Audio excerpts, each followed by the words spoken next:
how smart are you? It's like, well, it depends on the day, It's like I was trying to forge my way through a forest, without an axe. Do I choose the blue top or the red top? Yeah, I'm going to choose blue. Like, oh, I should have got the red. Womendeavour respectfully acknowledge the Wurundjeri and Boonwurrung people of the East Kulin Nation as the traditional custodians on the land on which we work and live. We would like to pay our respects to their elders, past, present, and emerging. Hello everyone and welcome to this Womendeavour event. Today we'll be talking about adversity in the workplace. I'm very excited to welcome the indomitable Kat Hare, a woman who knows a thing or two about staring adversity in the face and saying, I got this. She's worked as a hairdresser, joined the Australian military, and now is the creator of a new women's movement, Thanks for Oversharing. Kat's a public speaker, engaging with women's groups across multiple industries, and she's here today with some practical tips about overcoming adversity and gaining a new position in the workplace by oversharing your story. To start us off, I'm just going to ask a couple questions so we can get to know you a little better. Could you just maybe walk me through your career journey? 15 years ago, I left high school and I had no idea what I wanted to do. Absolutely none. People were going to picking their uni, picking their degrees and their majors, and just had that path that was just certain. And then it left me sitting there thinking, I have no idea what I want to do, where I want to get to, and that pressure to pick a career, pick that end goal and start that now. And I found that actually really overwhelming. So I finished school and a few of my friends were getting trades, and I thought, what a great idea to always have a skill set that you could fall back on, if I was to travel, if I was to have kids, if I was to, need just an extra income at home. So I picked hairdressing. So went through the hair and beauty industry, found that to be, nearly my role model in how to be a woman. It really addressed some of the shortcomings that I had of not having a very strong female presence growing up. It was teaching me to do my hair and my makeup and how to dress, how to, pattern match, all the things that I'd missed because I lived within, my swimmers. But I found the hair and beauty industry, while it was great. I met some great people, I met some dickheads, as we always do. It wasn't where I wanted to be. I wasn't convinced that this is where the path that I wanted to take on. I'd learned some great skills, but I wasn't sure that was going to be it. And so I made a complete decision to change and do something that I would find really hard to do, that would really challenge me as a person. So about 10 years ago, I decided to join the military. And during that application time of presenting yourself, conducting interviews and testing to see, right, what job can you do? Was actually really daunting. And then having to do sort of IQ tests, like, oh, how smart are you? It's like, well, it depends on the day, Mondays, I might be switched on. By Friday, I checked out Thursday. So going through sort of that sort of process as well, it really takes a hit on your confidence, and then other days really boost your confidence. So you sort of find yourself, you're going through this wave. But I was accepted. I got in and I accepted a job working the intelligence capability in the Air Force. And that has been a journey. So I do have to ask, what have been some career lowlights?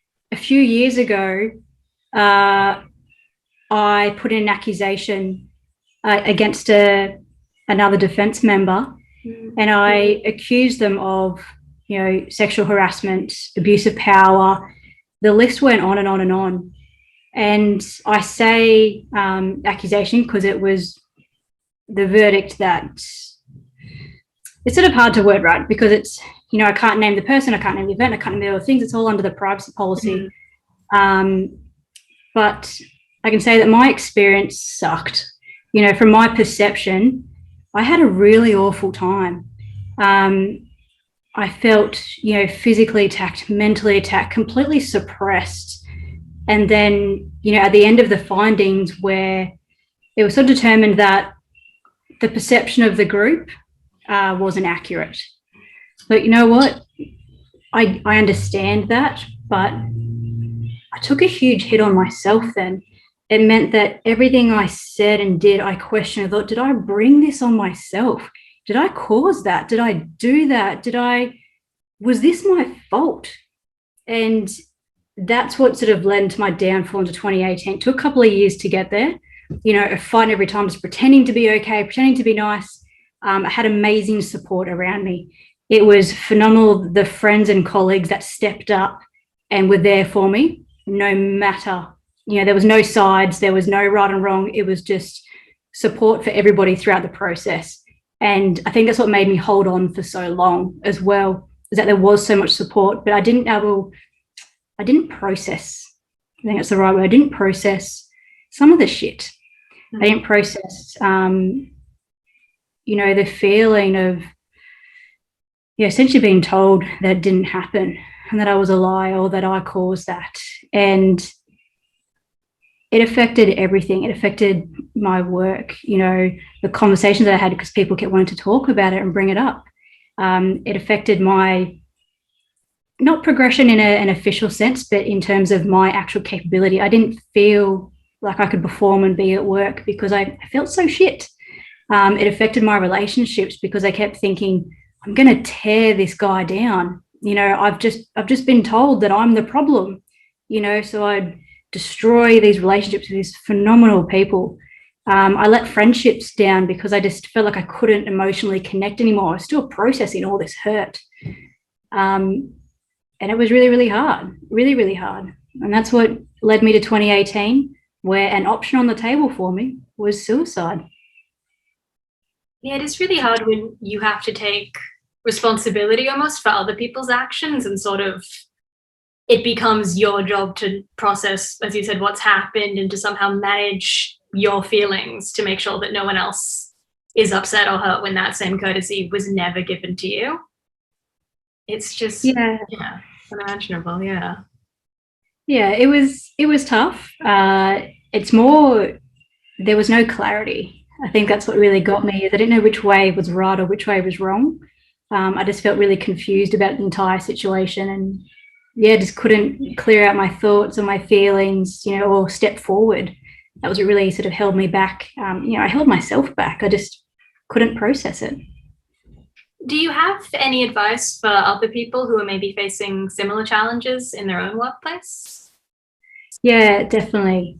Absolutely. One thing that got me through was actually bringing people into my story at every opportunity through the formal process, of finding the results. I always got told I could invite people in to be my support people, that they could be read in on reports, that they could be included in the findings, that if I moved jobs, that they could be informed. And I just said yes to everything. Yes, spread this story, spread everything, get everybody involved. I don't want any secrets. I don't want to find myself in a situation with no support, because I chose not to let them know, to be alone.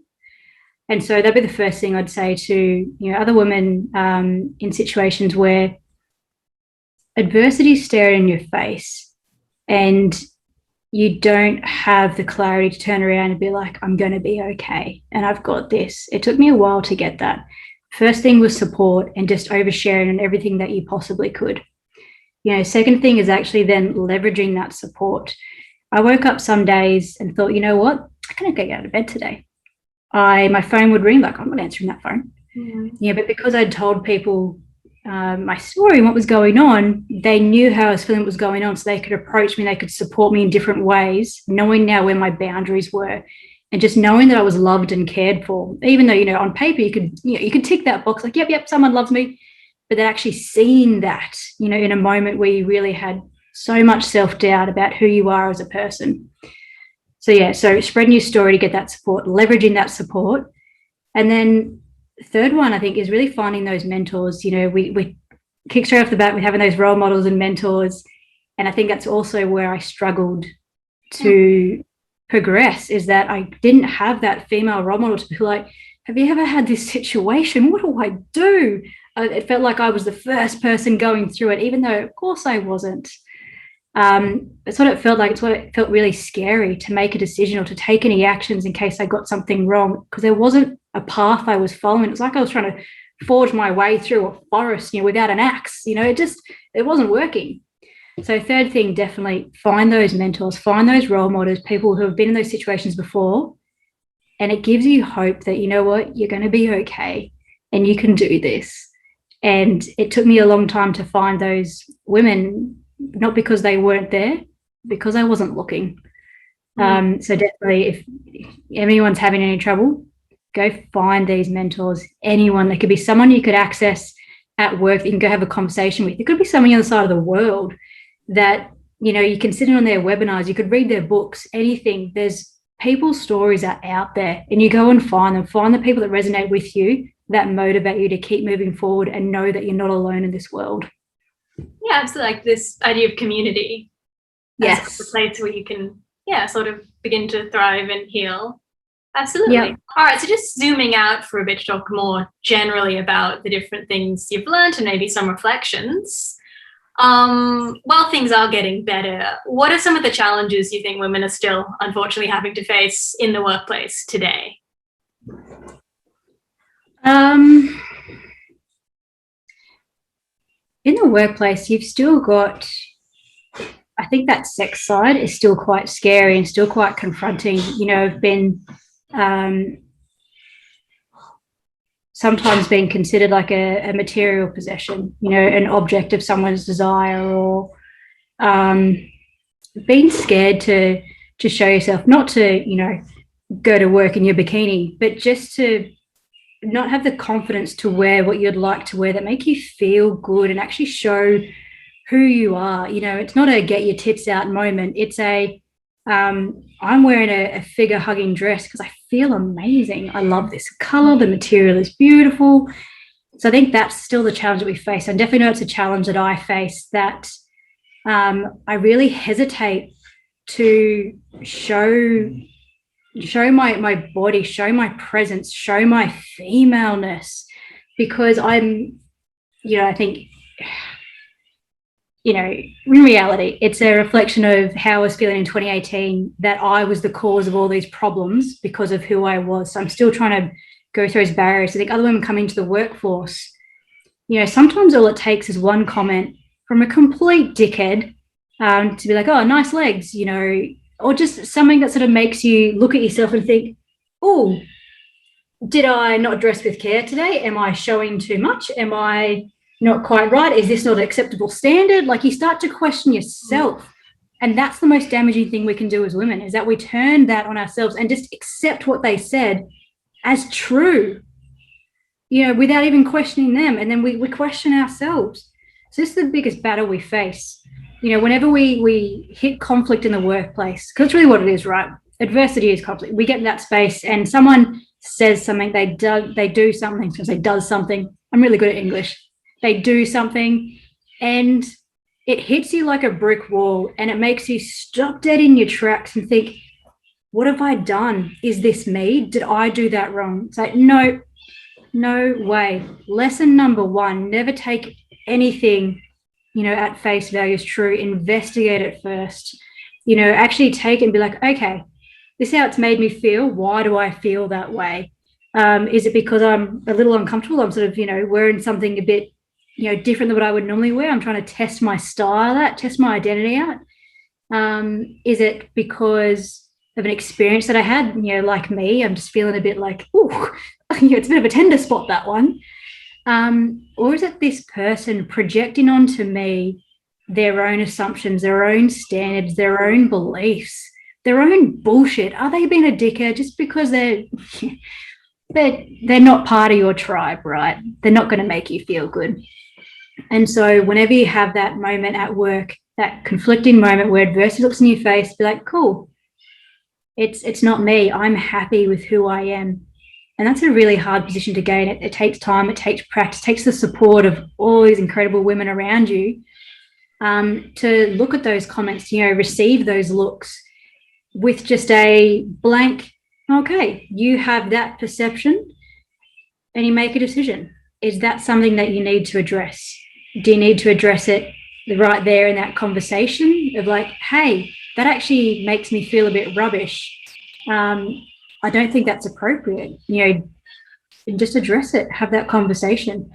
You know, sometimes that's a bit conflicting. And so you address it with in a group setting, like, cool, what do we all agree is acceptable standards? What do you all believe, you know, a powerful woman looks like? You know, let's try and change some of those beliefs. And other times you walk away, right? You don't need that conflict in your life. You just accept that you are you in every way, and no one has the right to change that. And if you let them change that, if you accept those comments, those actions, those looks, those, sometimes it's things that we read, if you accept that and change yourself, that was your choice. And I know that could be a hard thing to hear for some women, watching this, that no, they made me feel that way. It's like, let's just take, a really hard look at this and think, no, something's happened outside of your control and you've chosen to let that impact you. And so it's making that choice that only the things that you want to impact you will. And it's hard. That's where you bring your support team, you bring in your mentors, you bring in your coaches, you build that network, that tribe of people that you want to go through life to overcome that adversity and choose to not let the dickheads impact you. And so that way you can be the person that you want to be.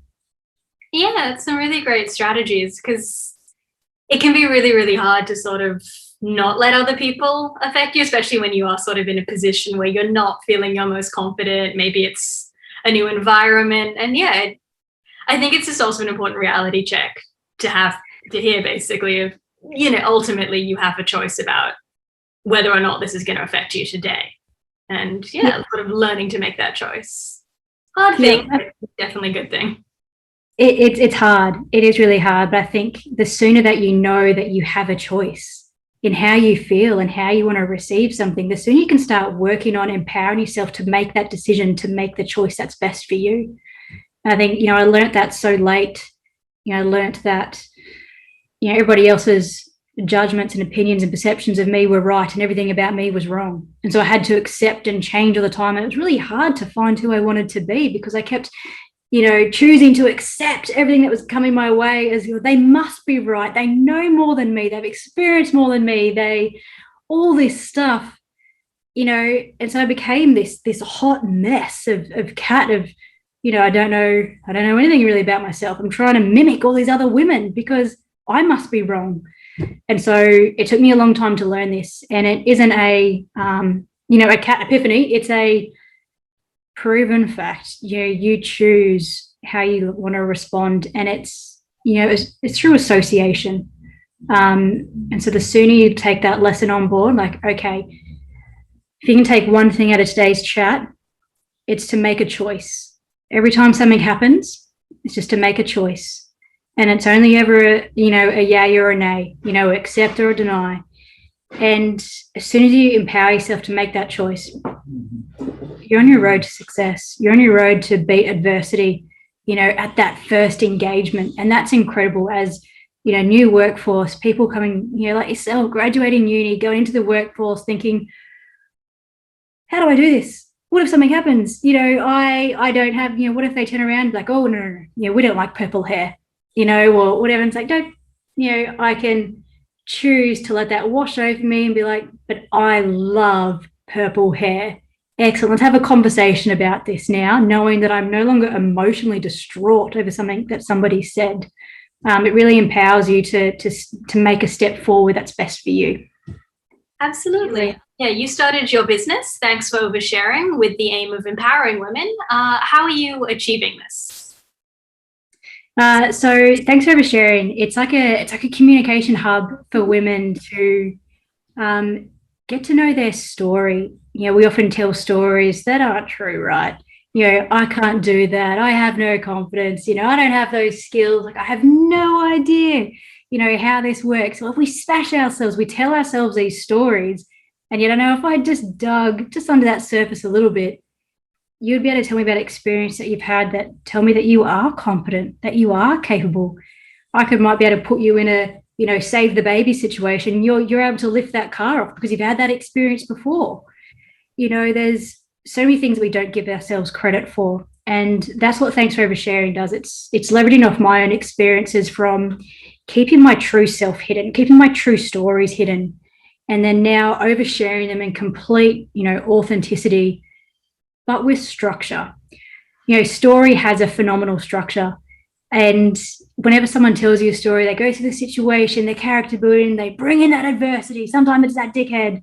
They introduce the guide and they go through a series of hurdles to overcome it. And then they've got this profound learning, like, oh my gosh, they've developed as a person, that's magnificent changes. And then, the new status quo is set where it's like, cool, that was worth going through.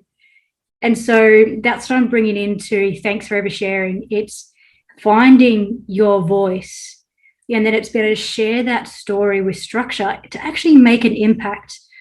Something that I mentioned earlier, when you share your story, share some of your problems, share your worst fears, share an experience that you had.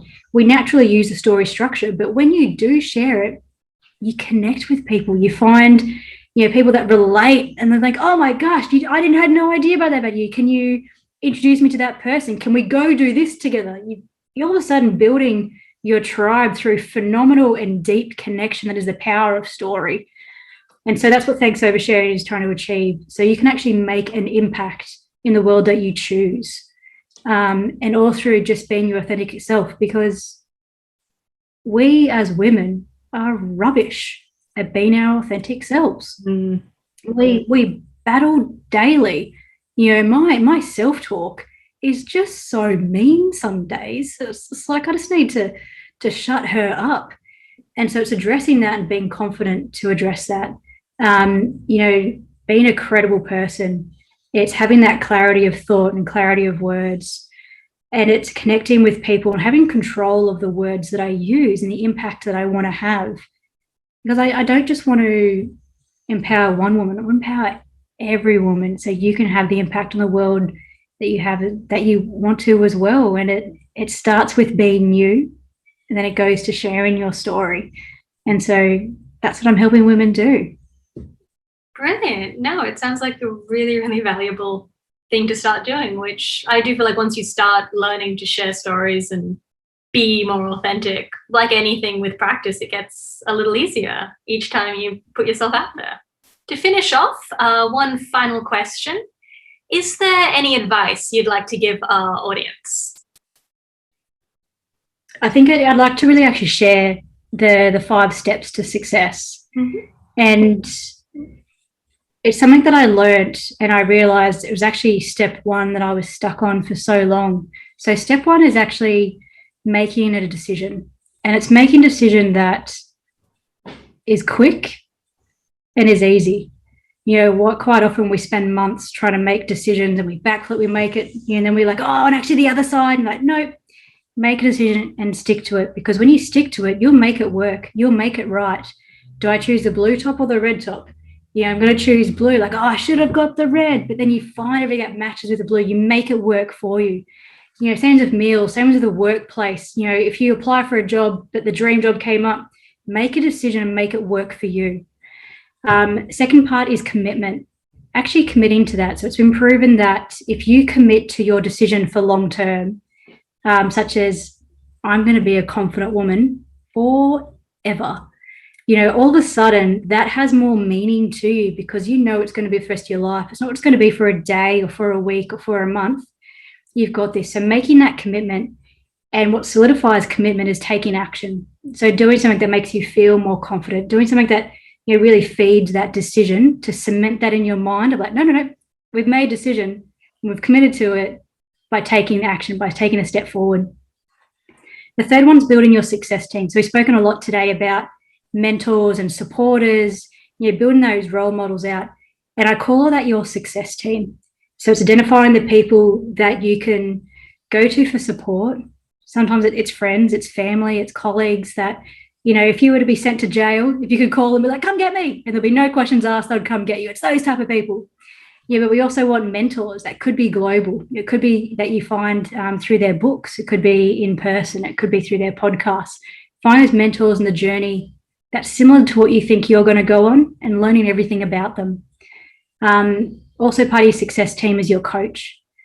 A coach is different to a mentor, in that a coach has, a tool bag of techniques to help you remove some of those beliefs from, really holding you back. The I can't do this, I have no idea I don't know what I want. I don't know where to start. That's where a coach comes in, steps in and says, all right, Allegra, let's be you. Let's clear all those barriers out of the way so you can move forward with your decision and commitment. And then steps 4 and 5 is learn everything you can from them. So your mentor, you want to learn their path, their steps, how you did that. Your support team, you want to get them included in your journey so you can come and celebrate the wins, or, go have that sneaky glass of wine when it wasn't the day that you wanted. And with your coach, you're having that step forward of, right, how do I do these 10 things? Like, excellent, learn everything you can. And the last one's actually apply it. And, you may or may not resonate with this, Allegra, but when I was at uni, I felt like I was a perpetual learner and never applier. I just kept learning. I kept reading. I kept researching. I kept attending lectures. Even when I finished uni, I kept learning, never actually applied it because I always sort of thought, I don't know enough. What if I get something wrong? Or they've just said that I can do this course over here that could help, me set up my business. I'm going to go do it, because I haven't learned enough yet. And it's just like, but if you applied what you have learned, then you would have known that you've learned enough. You would have known exactly which direction to go for further education if you needed it. And I find that's where a lot of uni students let themselves down when they complete uni. They keep studying. They keep doing something that isn't actually applying what they've learnt. And it's definitely one of the mistakes that I made. And it cost me time. It cost me money in further education. And it delayed my success. It delayed this business of speaking with you and helping with other women because I was so scared to apply what I've learned in case I got it wrong. And so learn to apply, some parameters for that.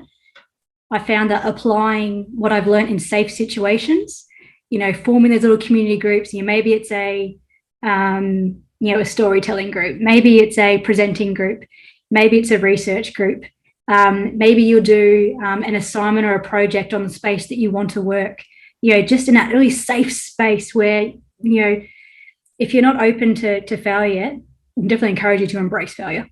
Failure is amazing. It gives you clarity like you've never had to be able to step forward. And so learn to apply what you've learnt in a safe space. And that teaches you also that it's okay to fail and that you're going to keep progressing. And that's really going to help you build momentum. All right. That's really great advice and definitely a lot to think about as someone who is kind of scared of failure. Work on. Nah, you've got this. Failure is how you succeed. We think of the creation of a light bulb. It only needed one go to make it work, but it required all of the failed attempts beforehand to get there. Failure is just persistence. You give something a go one way, it didn't work. Excellent. I now know that's not the right way to get that. You're going to change direction. You go do something else. You give it a go. It doesn't quite work. Okay, I now know 2 ways it doesn't work. You change direction, you go somewhere else. It works. Like, excellent. Now I'm a mentor. Hey, Allegra, when you go do that, try this way. This is what really worked for me. And all of a sudden you've made a decision, you've committed to it, you built your success team, you've now formed part of someone else's success team, you've learned everything you could and then applied it. How phenomenal. And it took failure. It's exciting. It's hard. I get it. No, that's a really good way to look at it, though. Absolutely. Yeah. Well, thank you so much for talking with me today, Kat. I feel like I've learned a lot. No, thank you. I talk a lot, so thank you so much. Thanks for joining us for this awesome chat with coach and communications extraordinaire Kat Hare. If you're looking for more from Kat, you can find her at thanksforoversharing.co or at the Daily Overshare on Instagram. If you want more from Womendeavour, follow us on Facebook, LinkedIn, and Instagram so you can keep up to date with our latest events and content. See you soon.